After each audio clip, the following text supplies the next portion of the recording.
m'appelle Diane Chenot et en 2025, j'ai réalisé un travail de maturité qui aborde le bonheur. J'ai voulu créer un dialogue entre les philosophies grecques antiques et nos chansons populaires. Vous auriez sûrement jamais imaginé que Miley Cyrus est une stoïcienne, ou que Bruno Mars et Lady Gaga ont des plumes de grands auteurs tragiques. Et pourtant si. Pour mettre en relation la sagesse antique avec les 30 chansons les plus écoutées en Suisse, j'ai conçu un tableau d'analyse avec les thématiques des philosophies grecques.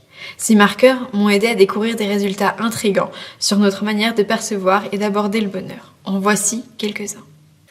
Dans Flowers, Miley Cyrus chante qu'elle peut s'aimer mieux que personne et finalement qu'elle-même se suffit à son propre bonheur. On peut mettre cette idée en relation avec le lâcher-prise stoïcien, se concentrer sur ce qui dépend uniquement de nous. Beaucoup de chansons reprennent des concepts stoïciens pour se remettre d'une rupture amoureuse. De nombreuses musiques idéalisent un monde supérieur, juste et parfait, comme Platon. Cependant, une nuance doit être apportée.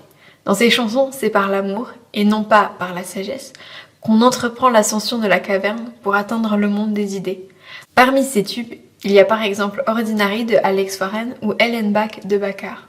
Les chansons ont une grande place dans nos vies et vous demandez peut-être pourquoi. Pourquoi, quand je suis triste, j'écoute Die With A Smile de Lady Gaga et Bruno Mars? Parce que la musique remplit un rôle qu'incarnait la tragédie durant l'Antiquité. Elle offre la possibilité de transformer des sentiments douloureux en plaisir et soulagement. Et ce concept, c'est Aristote qui l'a théorisé. Sur 30 chansons, 19 parlent d'amour romantique. Aujourd'hui, on place tout notre espoir de bonheur dans une seule personne.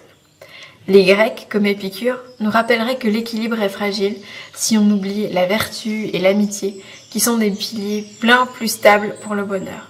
Quelles que soient les époques, la recherche du bonheur demeure un cheminement laborieux. Avec un langage plus sensible que théorique, les chansons populaires prouvent que la philosophie n'est pas une discipline figée, réservée à une élite, mais un outil vivant capable d'aider les individus à comprendre leur mal-être et à se sentir moins seuls, à réfléchir collectivement à un monde plus juste.